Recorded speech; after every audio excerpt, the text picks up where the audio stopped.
Fala pessoal, tudo bom? Bom, meu nome é Guilherme, sou aqui um dos membros do Conservadores Guaratinguetá, também membro do Folha Política Guaratinguetá. Pedir para vocês, se ainda não são inscritos, vão lá no nosso canal e se inscrevam. Estamos começando agora, né, um canalzinho aí para falar sobre política, entre vários temas, algumas coisas relacionadas à nossa cidade Guaratinguetá, mas também temas de abrangência nacional. Tá bom, galera? Então entra lá no nosso canal no YouTube, se inscreva lá, Folha Política com os Guará, tá joia? E um assunto que eu queria abordar aqui com vocês no caso, uma coisa que causa ainda muita confusão na cabeça das pessoas é se realmente o Brasil estava no caminho aí de se tornar uma nova Venezuela, né? Que muita gente fala, o Bolsonaro se elegeu com o antipetismo porque o petismo estava trazendo para o Brasil o caminho de se tornar uma nova Venezuela. E aí tem muitas pessoas que também falam que não, que isso não ia acontecer, que as instituições democráticas não iriam deixar e aquela coisa toda. Mas para a gente entender de fato o que é realmente, né, comunismo, o que é socialismo, eu acho que antes de mais nada a gente tem que beber da fonte, né? Então nada melhor do que você ir buscar na fonte, né, que é o socialismo científico que a gente fala, que é o socialismo marxista, que é quando 1848 foi escrito por Friedrich Engels e Karl Marx, o Manifesto do Partido Comunista, que é o livro ideal, básico, né, esse aqui, no caso meu até em francês, né, Manifeste du Parti Communiste, que é onde eles idealizaram, colocaram toda a ideia de socialismo e de comunismo, né? Então que o socialismo seria o Estado onde o Estado se apropriaria de toda a propriedade privada, né, no caso, e depois que fosse estabelecida toda a igualdade, viria o segundo passo, que seria o comunismo, onde não teria mais Estado. Mas na prática, comunismo e socialismo foram a mesma coisa. Porque quando você pega os países ditos comunistas, nunca teve a ausência do Estado. O Estado chegou, permaneceu e assim ficou, né, e ele não saiu. Mas vamos dar uma olhada, no caso, para a gente entender melhor sobre essa questão de socialismo. Aqui uma das coisas que fala o livro, o Manifesto do Partido Comunista, é sobre realmente a implantação do próprio socialismo. Então aqui no meu livro, página 47, isso aqui é uma edição francesa do Manifesto do Partido Comunista, ele fala que uma das características e dos passos para o socialismo: expropriação da propriedade privada, no caso da propriedade fundiária, e a tomada pelo Estado de toda a renda para suprir as necessidades do próprio Estado, imposto pesado e progressivo, abolição da herança, ou seja, não há mais herança, a pessoa morre e todos os seus bens agora pertencem ao Estado, confiscação dos bens de todos aqueles que desejam emigrar, ou seja, pessoas que estão descontentes, que estão desconfortáveis com o regime e querem sair do país, elas não podem, né? E se elas, na verdade, se elas quiserem sair, se elas tentarem fugir, todos os seus bens são confiscados. Coisa que a gente viu também acontecer na Alemanha nazista, né? Quando muitos judeus quiseram sair e não puderam. Foram barrados e aqueles que conseguiram sair muito antes da implantação geral da perseguição aos judeus e alemães também que quiseram desertar, tiveram que deixar os seus bens para trás, né?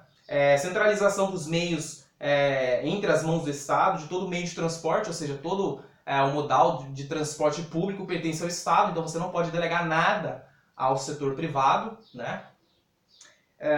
Trabalho obrigatório para todos. Aqui também tem combinação do trabalho agrícola e trabalho industrial e educação pública gratuita para todas, né? Para a gente entender mais basicamente como funcionou o petismo no Brasil, a gente tem que rememorar o período aí militar, né? Quando estava no período militar, sobre o regime militar, os partidos, principalmente o Partido Comunista Brasileiro, que era a base, né, aquilo que era um órgão da Internacional Comunista dentro do Brasil, ele era proibido, né? E depois no período militar, todos os ditos de esquerda, eles foram pro... Você tinha, no caso, dois partidos, né? Tinha o Arena e tinha o outro partido onde concentrou todos eles, no caso, as pessoas de esquerda. E no caso, quando acabou o regime militar, essas pessoas voltaram a fazer as agremiações dos partidos políticos. Aí voltou o MDB, voltou o PDT, teve a criação do PTB, no caso, depois a criação do PDT, com aí o Brizola, né? E aí você teve também aí criada, se eu não me engano, em 1979 foi ao fim da questão partidária, você poderia criar, e se eu não me engano, em 1980 o Partido dos Trabalhadores veio à tona. E o Lula, nessa época, ele era um revolucionário, né? Ele fazia todo o seu discurso na bandeira sindicalista, mas ele agremiava com ele a base da Igreja Católica, que provinha da teologia da libertação, ou seja, a base da Igreja Católica foi importante para a eleição do Lula e para o crescimento do Lula. E ele tinha toda a elite intelectual universitária brasileira que estava com o Lula, que estava com o PT, né? Então o Lula, ele tinha essa bandeira revolucionária, né? A bandeira socialista. Mas ele chegou num teto, né? Ele chegou num teto. Porque o brasileiro, apesar de ter eleito Lula, o brasileiro não era favorável assim de cara ao socialismo, a uma causa revolucionária propriamente dita. Então o Lula chegou num teto, né? E o que fez com que o Lula fosse eleito foi, na verdade, dois fatores. Primeiro foi que o Fernando Henrique, que era muito mais popular do que ele na época, era um social-democrata, estava no seu segundo mandato, né? E o Lula fez uma carta ao povo brasileiro. Até a imprensa brincou dizendo que deixava de ser o Lula revolucionário, fez a barba e se tornou o Lula por Lulinha Paz e Amor. Onde ele falava nessa carta que não iria mexer nas instituições democráticas, né? E iria manter as coisas como estavam. Ou seja, ele ia continuar a social-democracia que já havia sido feita pelo PSDB, no caso, pelo Fernando Henrique Cardoso. E isso até gerou uma revolta depois no próprio partido, quando ele foi eleito, né? Porque daí sim ele conseguiu ser eleito com uma bandeira não revolucionária, mas uma bandeira mais social-democrata. E aqueles que se indignaram, queriam um Lula socialista mesmo, uma revolução de cara, saíram do partido e foram depois fundar o Partido Socialismo e Liberdade, né? Mas o Lula chegou com essa bandeira no poder, no caso, mas conforme ele foi se sentindo mais à vontade, e lembrando também que por trás do Lula já estava o Foro de São Paulo, que havia sido criado por ele e pelo Fidel Castro, né? A intenção era sim o socialismo, tá? Isso é claro. Não tem outro caminho, não havia outro caminho. A intenção deles, clara, era o socialismo. Ele usou essa carta para poder não, vamos dizer assim, não irritar o mercado, a bolsa de valores, os investidores. Mas conforme ele já se sentia mais à vontade, eles foram colocando em prática tudo aquilo que era a praxe da tomada de poder aos poucos, né? E não de fato uma revolução. Então eles começaram vamos dizer assim, a tomar as instituições, ou seja, fazer o aparelhamento das instituições, foi loteando todas as empresas públicas para pessoas também que eram socialistas, os cargos comissionados. Houve o estímulo para que muitos que eram de esquerda, eram petistas, entrassem na máquina pública também através de concurso público. Então por isso que hoje é muito difícil você falar em despetizar, é muito difícil porque muitos deles estão dentro da máquina pública através de concurso público, onde você tem uma estabilidade, você não tira essas pessoas porque querendo ou não, elas entraram ali, fizeram uma prova, estão lá, né? Depois eles começaram a questão da reforma agrária escondida, já que fazer uma reforma agrária de fato iria causar um problema, e isso foi uma das causas que o João Goulart caiu, foi quando ele começou a fazer as reformas de base e os militares entraram para que isso não acontecesse, né? A população foi pedir na Marcha da Família com Deus pela Liberdade, sabe? Porque uma das bandeiras também era a reforma agrária, então eles sabiam que mexer com isso era muito perigoso, então eles foram fomentando grupos terroristas, que no caso é o MTST e o MST, fazendo a tomada de terra. Depois começaram com uma legislação para querer afrouxar a questão da propriedade privada, começaram também a aumentar o número o tamanho do Estado. Chegamos aí ao absurdo de 39 ministérios. Recentemente foi feito um levantamento aí pela própria Presidência da República e descobriu-se que não são apenas 150 empresas, mas são praticamente quase 200 empresas que foram criadas. Muitas delas empresas laranjas, né? Empresas que foram criadas ali, empresas que não têm uma movimentação, mas foram criadas para lavagem de dinheiro também. Então foi fazendo todo esse aumento da máquina pública. Junto a isso também aumento dos impostos, aumento da carga tributária. Já vieram com essa bandeira depois no final também de querer fazer o imposto progressivo. Então você vê que aos poucos a liberdade econômica das pessoas foi sendo tolhida. A mídia foi sendo controlada, porque ela foi sendo, como a mídia no Brasil, ela depende do Estado, até aquelas que são mídias impressas, no caso, mas elas dependem de recursos estatais, e aquelas que são mídias televisivas, elas são por concessão. Então elas dependem de muito da sua renda de propaganda oficial, elas dependem do Estado, então elas são aparelhadas, e eles fizeram esse aparelhamento da mídia. Então hoje é muito difícil você falar num canal de televisão, no caso você falar também de uma mídia impressa que não seja de esquerda. Então eles aparelharam tudo, eles tomaram todo a máquina pública para poder fazer a tomada do poder. Isso é uma das coisas que Gramsci falava, muito ao contrário dos revolucionários, dos leninistas, dos maoístas, que queriam primeiro tomar o poder e depois eliminar, né, que foi feito, no caso, nesses países, em campos de concentração, eliminava-se aqueles que eram contra. Gramsci falava uma coisa bem diferente, ele falava, não tomem o poder, conquistem a hegemonia, ou seja, venham a introduzir o socialismo, introduzir o marxismo na cabeça das pessoas. Depois o poder vem muito mais fácil.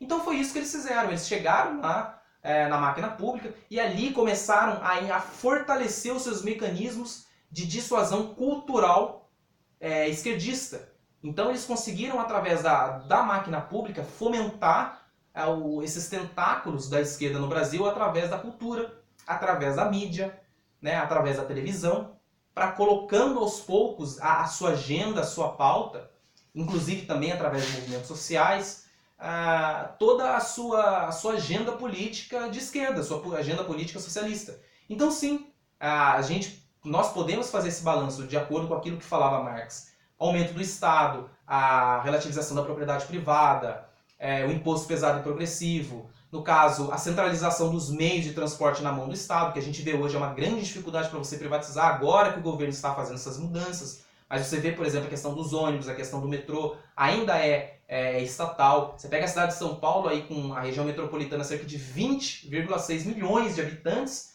você tem praticamente 70, um pouco mais de 70 quilômetros, sendo que se fosse privatizado você teria muito mais para poder atender muito mais gente, né? Então você vê que tem essa centralização. No caso, veio o Uber para poder tentar dar um alívio para as pessoas, ter um meio mais barato, mais confortável. Ao invés deles pegarem e relaxarem toda a burocracia para os taxistas, não, vamos regular o Uber. Né? Então você vê que a liberdade de empreender no Brasil ela também é muito difícil. Nós temos pouquíssima liberdade de empreender no Brasil. Então sim, todo o caminho que o Brasil fazia era o caminho do socialismo. Tá?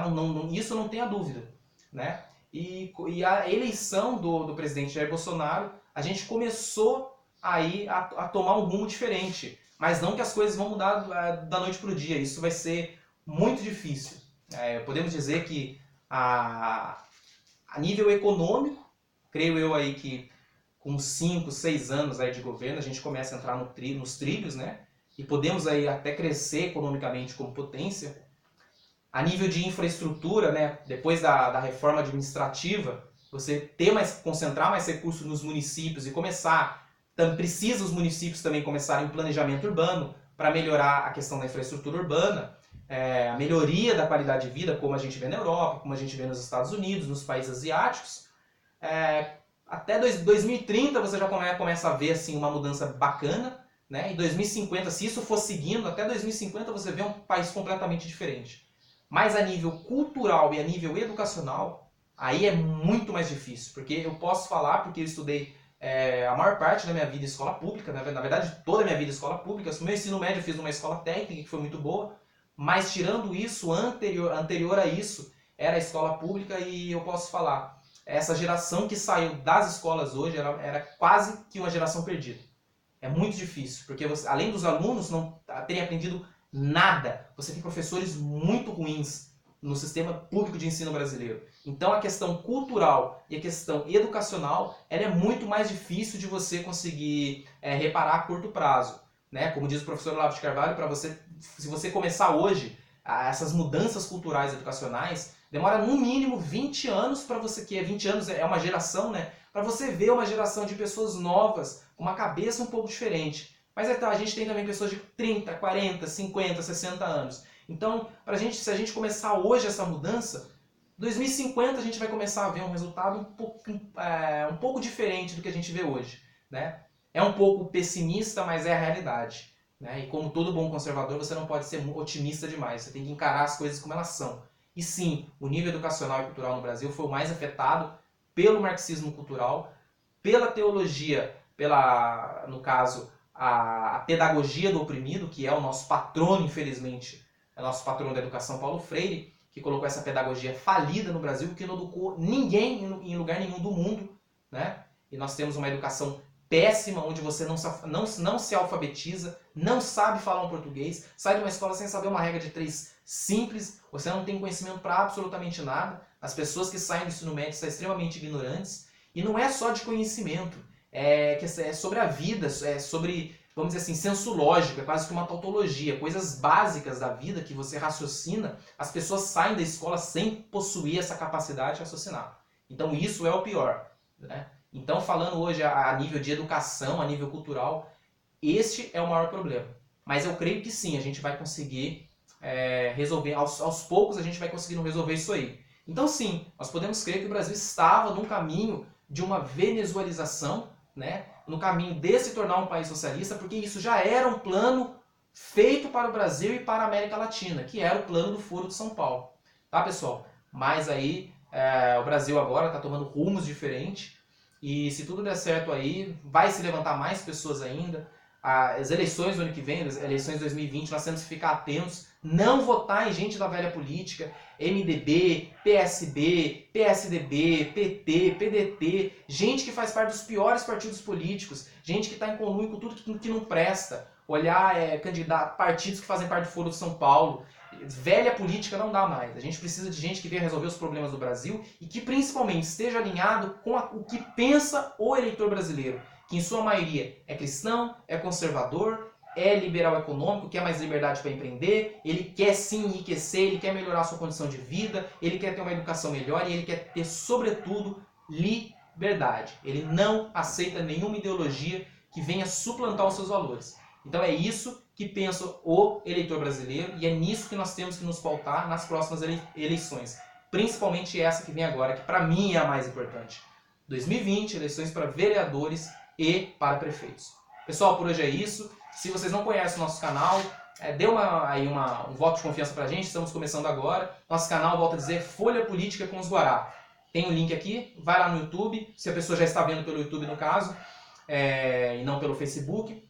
Se inscreva no nosso canal, não sou só eu, são outras pessoas também que fazem parte desse canal, que também vão compartilhando aí vídeos, vão fazendo aí a sua matéria, e a gente vai prosseguindo assim, trazendo informação para vocês e trazendo aí conteúdo. Tá bom, pessoal? Por isso é hoje. Tchau, tchau. Fica com Deus.